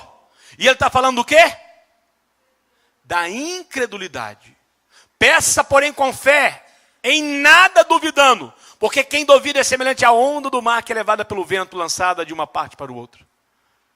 Nós temos que ter muito cuidado com o nível de fé que nós trazemos dentro de nós. A incredulidade é um obstáculo para a ação de Deus na vida do homem. E é isso que Tiago quer nos levar a entender nessa passagem. Se nós não trabalharmos a incredulidade, pastor, por que ainda existe crente incrédulo? Vou te explicar por que existe crente incrédulo. Porque são pessoas que não desenvolveram uma intimidade com Deus por meio da oração. Não aprenderam a confiar em Deus por meio da oração. Não tiveram resposta de Deus em pequenos momentos de oração. O caminho da incredulidade é o caminho contrário à oração. À medida em que eu não oro, que eu não caminho em direção a Deus, eu caminho em direção à incredulidade. E isso vai trazer na minha vida uma consequência clara. Deus detesta pessoas que não têm uma fé. E Deus não ouve a oração de quem não tem fé. Porque também se torna uma coisa incoerente. Como é que o cara não tem fé e vai pedir para poder ser atendido naquela situação? Isso virou reza. Isso não é oração. É apenas uma repetição. É como se fosse uma obrigação. Aqui, eu fui católico durante um bom tempo e tal, não tenho dificuldade, nem estou criticando. Mas veja bem, com toda sinceridade, irmãos. Alguém aqui já rezou um negócio chamado terço? E quem já rezou um rosário? Alguém sabe o que é um rosário, por gentileza? O que é um rosário? Hã?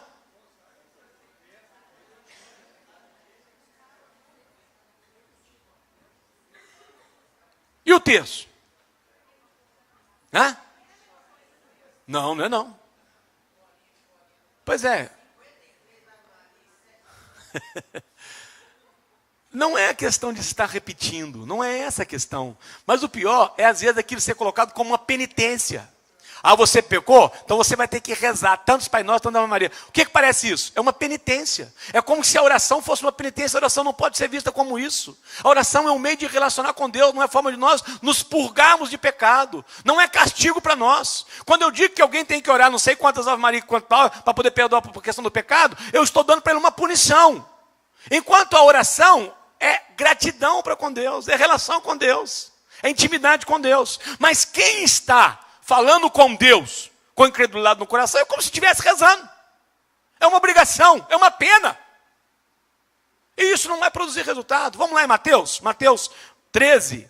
Olha o que está escrito em Mateus 13, versículos 57 e 58. Tudo isso vocês já conhecem. Não estou trazendo nada de novo para vocês. Apenas tirando o véu.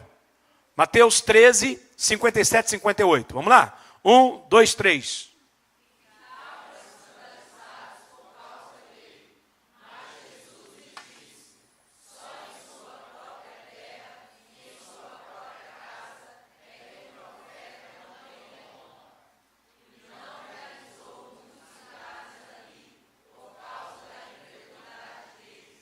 Estão entendendo que quando não há confiança, o que é incredulidade? Ausência de confiança. Fé é confiança. Quando há incredulidade, quando não há confiança em Deus, Deus não pode realizar muitos milagres. No ambiente de incredulidade, Jesus foi lá, não posso realizar, eles não têm fé. Vou realizar um pouquinho aqui, só para tal, mas eu não tenho condição de realizar muitos milagres, porque eles não têm uma confiança. Letra D. Escreva para mim lá, orgulho. Vamos ler 1 Pedro 5,5? 1 Pedro 5,5. 1, 2... Ah, tá. Calma, pastor. 1 Pedro 5,5. 1, 2... Ah, pá. 1 Pedro 5,5. Vamos lá, 1, 2, 3.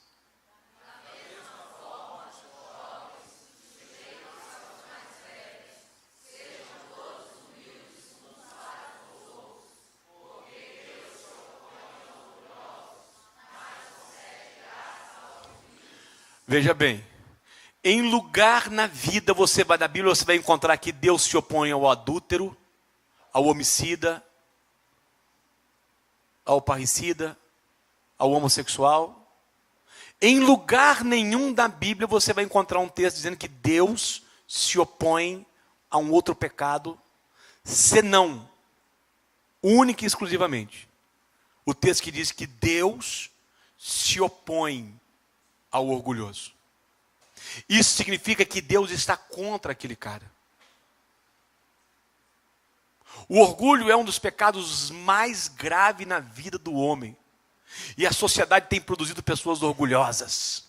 Orgulhosa da sua faculdade, do seu emprego, da sua casa, da sua família, do seu linguajar e tal. Esses dias, irmãos, eu estava em Campinas, naquele lugar, fui participar e tal. E eu parei de um shopping chamado Dom Pedro. E esse shopping é o seguinte, tem a parte que é do povão, né? E a parte que é do povo de elevado, né? Eu não sabia onde é que era e parei na parte do povo elevado, né?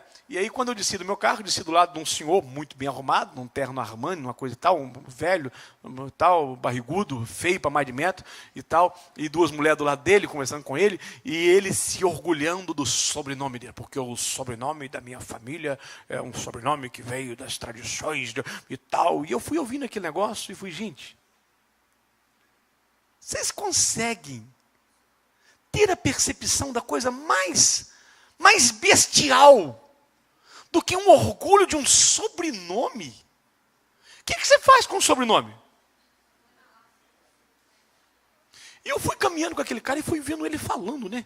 E tal, e ela perguntando, a menina perguntando como é que pronunciava, né? Qual a melhor pronúncia e tal. Irmãos, isso é orgulho. Isso é soberba. Da mais besta possível. E a Bíblia diz que Deus se opõe a essa questão. Cuidado para você não se tornar orgulhoso de uma coisa que pode ser extremamente danosa na sua vida. O orgulho leva Deus a se levantar contra a gente. Ponha para mim lá Provérbios 21, 13, por gentileza. Que é, na realidade, a letra E. Diga comigo assim, ausência de generosidade. Irmãos, esse texto de Provérbios 21, 13, assim, quem fecha os ouvidos ao clamor do pobre também clamará e não terá resposta. Não é isso que está escrito lá? E não terá resposta, ou seja, quem não é generoso, a Bíblia diz, não progride, não prospera. Mas esse termo diz claramente que quando nós temos um coração fechado para a generosidade, a ausência de generosidade, a gente também fecha os ouvidos de Deus em relação àquilo que nós estamos pedindo. Eu não estou dizendo para você distribuir os seus bens aos pobres. Eu não estou dizendo para você que você tem que dar tudo para os outros. Não estou mandando você vender as suas coisas para trazer para a igreja. Eu só estou dizendo para você o seguinte, se você vive só para você, se o que você faz é só para você, e se você não tem um coração para poder fazer nada por ninguém, você não tem generosidade na sua vida. E se você não tem generosidade na sua vida, é possível que você esteja fechando os ouvidos de Deus em relação à situação que você está vivendo. Em relação àquilo que você precisa.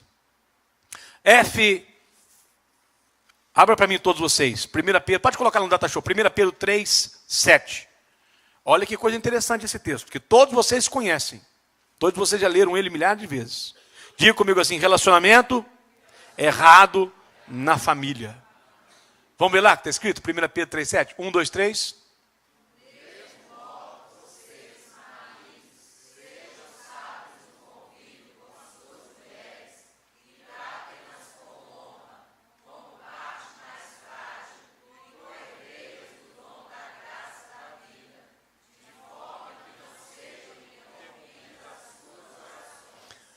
O que pode interromper a oração? A minha tradução é assim, para evitar que as vossas orações fiquem sem resposta. É a tradução que eu mais gosto. Para evitar que as vossas orações fiquem sem resposta. Ou seja, que as vossas orações não sejam respondidas. Deixa eu dizer uma coisa para você. Quando há problema, põe na letra F para mim, relacionamento errado com a família. Quando há relacionamento inadequado, quando o relacionamento é errado entre marido e mulher, quando o relacionamento é errado dentro de casa, isso impede as orações de serem respondidas. Mulheres, deixa eu dizer uma coisa para vocês, a Bíblia vos manda ser submissa aos vossos maridos, seja ele um alcoólatra, seja ele um bom homem, seja ele um péssimo homem. Às vezes as mulheres me perguntam, pastor, mas eu tenho que ser submissa àquele tralha que tem lá dentro de casa. Diz, olha, só tem uma coisa que pode te libertar você de não ser submisso ao seu marido. Só uma coisa. Se você casou com ele com uma arma no seu ouvido, contra a sua vontade, não foi escolha sua, foi uma imposição e você não queria ter casado com ele, você casou, amarra. Se não foi isso, você vai se submeter porque foi escolha sua. Possivelmente o seu pai não gostaria que você tivesse casado, às vezes o seu pastor não, os seus amigos, você escolheu. Se você escolheu o tralha, você vai agora honrar o tralha. Porque foi uma escolha sua. A mulher não tem opção. Ela tem que se submeter. Não é tema de hoje. Eu vou tratar isso em outro assunto, em outra ocasião. Mas quando a mulher não se submete ao marido, ela traz uma desgraça dentro de casa. Para toda a família. Mas não é o tema de hoje, que não estamos falando de não submissão. Nós estamos falando, na realidade, de oração. E oração não respondida. Quando há um problema entre o homem e a mulher, quando há dificuldade, deixa eu dizer, não perca tempo de oração antes de você resolver isso. Se há problema no relacionamento, as orações estão barradas, é bíblico. Veja bem, o diabo não precisa de ter uma palavra bíblica para poder agir. Agora, vocês pensam bem quando há um texto que dá para ele legalidade para ele poder agir. O que vocês acham que ele vai fazer? Ele está dizendo lá que se há problema, companheiro mais delicado que você, correr dele e tal, para evitar que a vossa oração fique sem resposta, ele vai trabalhar nisso aí. E ele vai chegar diante de Deus, a sua palavra não pode voltar atrás. Se o senhor deu, o senhor tem que cumprir. Fulano e fulana estão vivendo só em confusão, não tem paz entre eles dentro de casa. Então eu exijo que o senhor cumpra a sua palavra. E cumprindo a tua palavra, o senhor não pode responder a oração, nem dele, nem dela. Vocês estão entendendo a gravidade da situação? Vocês estão entendendo por que existem algumas orações que realmente não produzem resultado? E eu diria para vocês que uma boa parte de nós talvez tenhamos que parar primeiro para poder consertar alguma coisa, para depois voltar a orar. Porque senão nós vamos continuar perdendo tempo. E aí a gente começa a ficar desmotivado, porque ora e não tem resposta.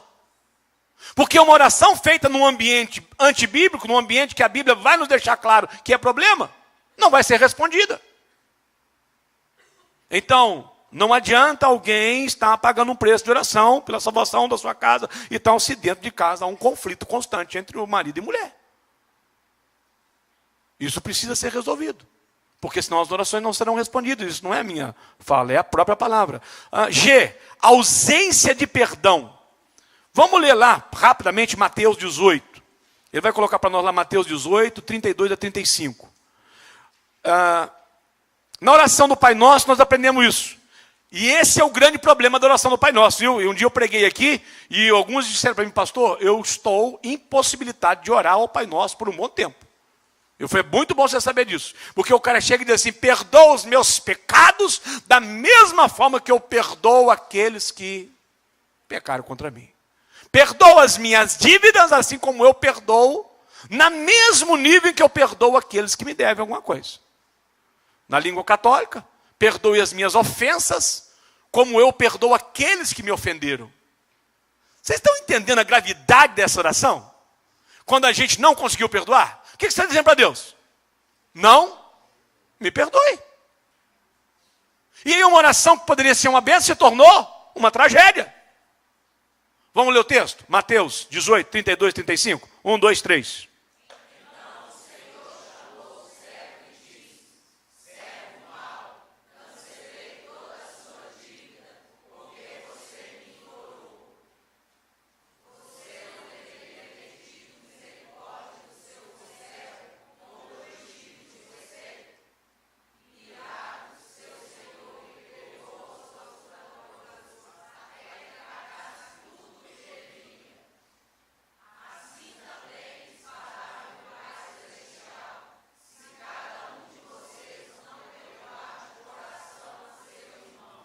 Precisa de eu falar mais alguma coisa?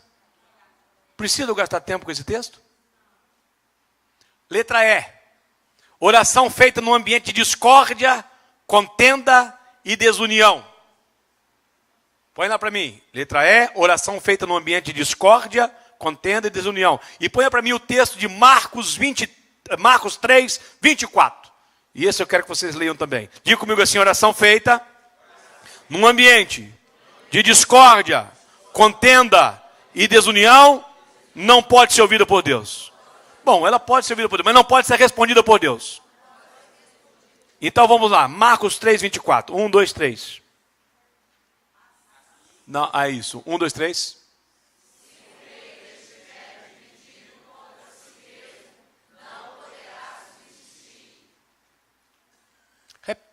Pode ler o outro também, o 25.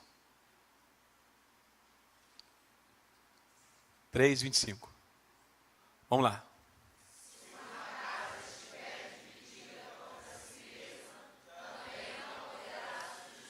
Deixa eu repetir para vocês um princípio aqui. Aquilo que já está escrito na Bíblia não pode mudar. Satanás conhece a Bíblia da primeira letra até a última letra. E ele sabe trabalhar muito bem com a Bíblia a seu favor. Aquilo que foi escrito por Deus e foi falado não pode mudar. Quem falou essas palavras foram Jesus. Elas não podem ser retiradas. Então ele está dizendo o seguinte, que no lugar em que há uma divisão, seja num reino, como um país, uma igreja e tal, ou seja numa casa ou numa família, no lugar em que há divisão, aquilo que está dividido não vai subsistir. Há uma autorização para que Satanás possa trabalhar no mundo da divisão. Esse texto dá uma autorização para que Satanás entre em ação aonde há divisão, discórdia e contenda. Vocês estão entendendo isso? Está claro isso para vocês? Ou é invenção da minha cabeça? Vocês conseguiram entender isso?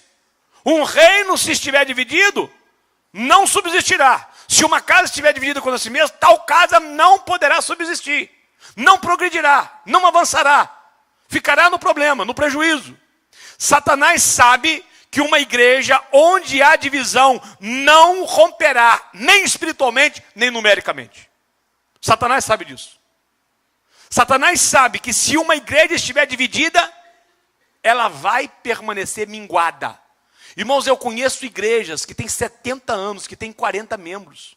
Você deve conhecer a igreja que tem 30 anos, tem 30 membros, 50 membros. E quando você chega lá, é uma coxa de retalho, é um espírito de divisão, é uma contenda, é uma inimizade, é uma porfia. Uma igreja de 40 membros tem 4 grupos. 4 tipos de pessoas diferentes.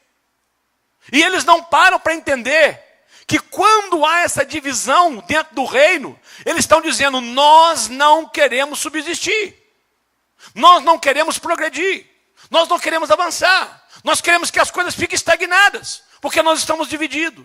Por isso eu quero dizer uma coisa para vocês. Cuidado com aquele negócio, eu não concordo com isso, eu não aceito isso, eu não discordo. Eu não aceito isso no meu ministério. Se você está aqui, você vai concordar com aquilo que foi determinado. Ah, eu vou cumprir, mas por dentro de mim eu não aceito. Você está em rebelião do mesmo jeito.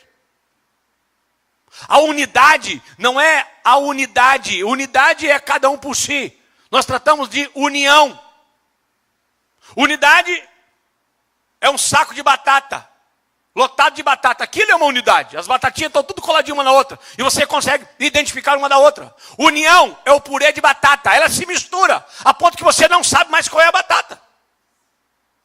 Eu não concordo com isso.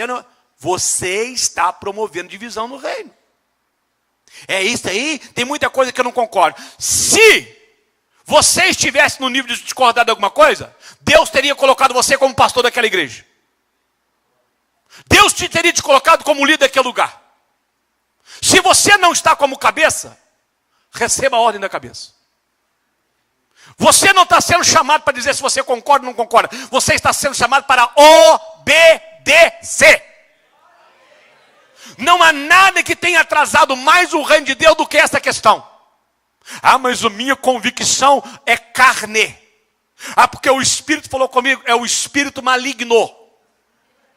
Se você está trabalhando de uma forma diferente da cabeça, você está contra o corpo. Você está abrindo brecha para que o corpo seja danificado, para que ele não progrida, para que ele não avance. Procure o seu pastor e diga, como é que eu vou fazer? Eu tenho um cara aqui, um menininho, ele não está aqui hoje, a avó dele está ali. Esse é o tipo do crente que eu gostaria de ter na minha vida para sempre. Mais um monte. Chegou ele aqui, a mãe dele, uma bitela da mulher, quase 2 metros de altura de tal. Cumprimentei o menininho pequenininho e tal. E eu olhei para ele e disse, ei meu filho, qual é o teu nome? Fulano. Que time você torce? Ele olhou para mim assim, qual que é o time do senhor? E eu disse para ele, sou Cruzeiro. Então ele disse, eu sou Cruzeiro. Ah, mas você é Atlético? Não, mamãe, agora eu sou Cruzeiro, pastor é Cruzeiro. Fui na loja, o neto está ali. Eu fui na loja, comprei o uniforme do Cruzeiro e vesti o menino do alto da cabeça, a planta dos pés, para resolver esse negócio de uma forma definitiva. Esse é o tipo do cara que vai em algum lugar. O que o senhor é? Então eu sou isso aí. Ah, mas não, lá em casa nós é tudo atleticano. Não, mãe, agora eu sou Cruzeiro, o pastor é Cruzeiro, eu sou Cruzeiro. Aqui, ó, a avó dele está ali. O que o senhor é? Eu sou Cruzeiro. Não, eu vou ser atleticano porque o pastor é cruzeirense. Então, eu vou assim porque o pastor é assado. Irmãos, isso é demônio. Isso é ação maligna. Isso é um agir de Satanás no meio do povo. Que vai produzindo rebeliões por coisas insignificantes. E isso vai impedindo a igreja de avançar no mundo espiritual. Vai fazer, mas não concordo. Você já está sendo um instrumento de Satanás. Pastor, mas Deus sabe, não vai dar certo. Você já está sendo boca profeta do maligno. Ou nós entendemos que é na unidade que Deus usa, e que a divisão toda ela é problema, ou nós vamos continuando sendo instrumento de Satanás dentro da igreja, para que a igreja seja na realidade arrebentada. Igreja de Corintos deixou uma marca clara. Vai caçar crente lá em Corintos. Vai caçar a igreja lá naquele lugar da divisão, vê se você acha. Sobrou nada. Tem nem cinza de cristianismo naquele lugar. Mas o que eles tinham para poder ofertar? Um espírito de divisão. Vai caçar cristianismo lá em Corintos, para ver se acha. Vai caçar cristão naquela terra. Legaram uma terra sem cristão. Porque aonde há divisão, o diabo reina. Inclusive dentro das igrejas. Irmãos, quantas vezes, né? A Flávia está aí, não deixa mentir sozinho. Quantas vezes eu vi aquela igreja do Glória pegando fogo por causa de guerras dentro de presbitério. Guerras dentro de junta diaconal, de conselho de igreja. E os caras mandavam mais do que os pastores naquele lugar. Que espírito demoníaco é esse? E é bom que a Flávia está aí, ela vai me ajudando na situação. E eu fico olhando, Flávia. Aqueles caras que eram aquelas grandes oposições, aqueles que eram os bons, os santos que faziam, as desgraças que esses caras colheram na vida deles, nas suas famílias, nos seus filhos. E ela conhece todos eles, como eu os conheço. O que viraram? Os filhos daqueles presbíteros, que a maioria viraram, na realidade, os nomes mais famosos da criminalidade. Um dia um chegou para mim, sabe, filho de fulano, falei, sei, meu amigo e tal. Rapaz, na lista do Espírito Santo ele está em 6º lugar com o mais procurado do Espírito Santo. Mas eu lembro do pai dele agindo dentro da nossa igreja. E o que aquele homem fazia dentro daquelas reuniões. A gente brinca com coisa que nós não deveríamos brincar. A gente fala demais, a gente mexe demais e tal. E se não é a misericórdia de Deus, nós já estamos numa situação muito pior. Mas se você me perguntar o porquê que nós temos tido tanto fracasso em igrejas, eu diria para vocês, tem igreja que está orando demais. E pode continuar orando. Mas enquanto houver um ambiente de discórdia, de contenda, de desunião, não vai sair do lugar.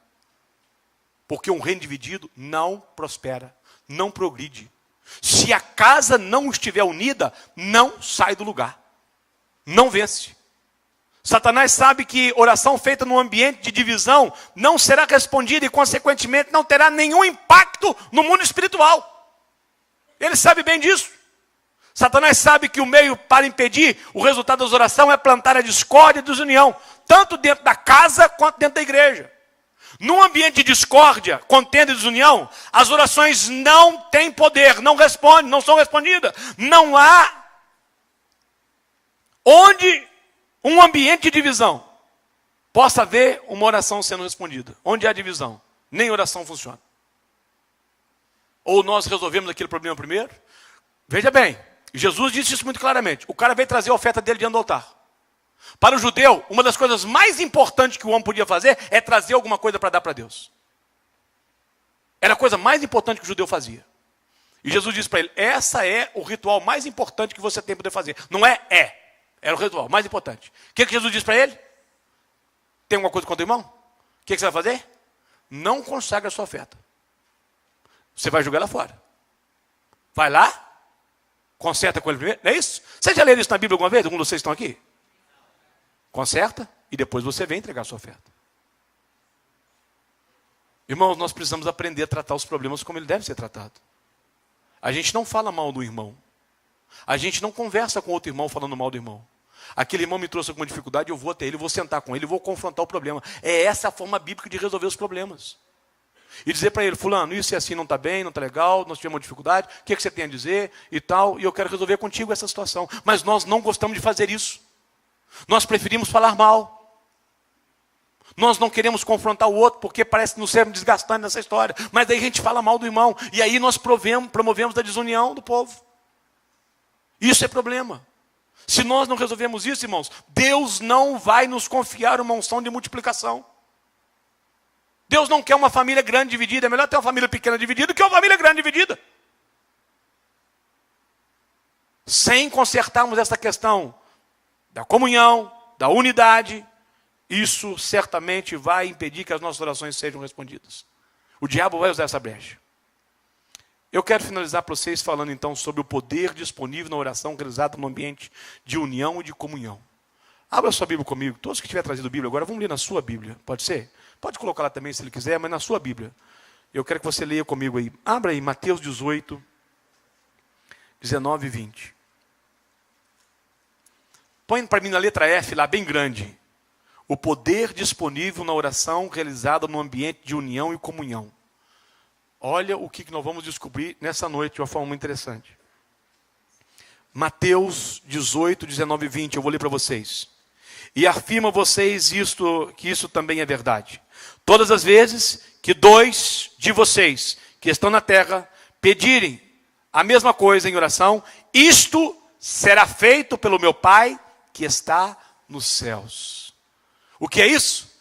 É o poder presente na oração realizada no ambiente de união e comunhão. Quando 2 concordar, não é isso? Como é que está aí escrito aí na sua tradução? Está lendo lá? 18, 20. Também eu digo isso, que 2 de vós concordarem na terra sobre qualquer assunto, sobre qualquer pedido, isso será feito por meu Pai que está nos céus. Sabe por que tem muita oração que está sendo respondida? Porque nós não estamos fazendo oração num ambiente de verdadeira comunhão. Se eu pudesse dar um conselho para vocês hoje, eu diria o seguinte: Arrume um bom companheiro de oração para você caminhar na vida. Todos nós precisamos ter um companheiro de oração. Uma companheira de oração. Para cumprir o que esta palavra está dizendo. Porque o que está escrito, diga comigo assim, o que está escrito não pode ser revogado. Diga assim, o que está escrito tem que ser cumprido. Se 2 de vós concordarem em oração sobre alguma coisa, haverá concordância no céu. Concordância em um ambiente de unidade, de união na terra, produz ação no céu. Quando nós entendemos isso, nós vamos mudar a ideia, a visão clara. E aí o que vai acontecer? Nós vamos começar a colher resultado de oração. E quando nós começamos a colher resultado de oração, nós nos motivamos a orar mais. Não é verdade? A igreja primitiva entendeu perfeitamente o poder existente na oração feita no ambiente de comunhão. Vamos lá no livro de Atos? Abra aí para mim, Atos 1. Na sua Bíblia, Atos 1, 14. Vamos ler rapidamente porque eu já estou encerrando meu tempo. A igreja primitiva entendeu perfeitamente o poder existente na oração feita no ambiente de comunhão e unidade. Eu vou lendo e vou dizendo para vocês onde é que eu estou lendo. Atos capítulo 1, versículo de número 14, diz assim: todos estes perseveravam, diga comigo assim, unânimes em oração. Apareceu um camarada aí, que é um lixo brasileiro, dizendo que toda unanimidade é burra. Já ouviram falar isso? Já ouviu? Toda unanimidade é burra. Estão dizendo isso, lógico que é uma afronta, né, ao princípio cristão, porque a unanimidade produz a ação de Deus na vida do homem. A unanimidade que é chamada de burra é porque, na verdade, você quer levantar um espírito de contrariedade a algumas coisas. Mas nós aprendemos aí Atos 1:14, todos eles perseveravam unânime em oração, com as mulheres e com Maria, com a mãe de Jesus e com seus irmãos. A perseverança em unanimidade em oração produz um resultado, e isso vai acontecer logo em seguida com a descida do Espírito Santo. Olha o que está escrito no livro de Atos, capítulo 2, passa para o capítulo 2 aí, versículo 1. Ao cumprir-se o dia de Pentecostes, estavam todos reunidos no mesmo lugar. Ou havia unidade, união, comunhão, propósito. Atos 2:42. Anda um pouquinho à frente. E perseveravam na doutrina do apóstolo, na comunhão, no partir do pão e nas orações. Era uma oração feita num ambiente de comunhão. Vai no capítulo 4 de Atos, Atos 4, versículo de número 24. Diz assim, Atos 4, 24. Ouvindo isto, unânimes, levantaram a voz a Deus e disseram, vamos lá para o versículo 31. Tendo eles orado, tremeu o lugar em que estavam reunidos. Todos ficaram cheios do Espírito Santo. Esse capítulo 4, do versículo 24 ao versículo 31, vai falar exatamente do poder de uma oração que é feita num ambiente de unidade e que vai produzir um resultado do mover do Espírito Santo a ponto do lugar ser sacudido. Atos 12 para nós encerrarmos. Considerando ele a sua situação, resolveu ir à casa de Maria, mãe de João, cognominado de Marcos, onde muitas pessoas estavam reunidas em oração. E elas estavam orando exatamente pela libertação de Pedro, e é a hora que ele é salvo, retirado da prisão. Quero terminar dizendo para vocês que, por não entendermos o poder disponível na oração, feita num ambiente de união e de comunhão, muitos não desfrutam dos benefícios desta oração. Muitos desacreditaram no poder da oração, pois vivem num ambiente de discórdia, de contenda, de conflitos, e nunca têm experimentado o que é um verdadeiro mover de Deus por meio da oração.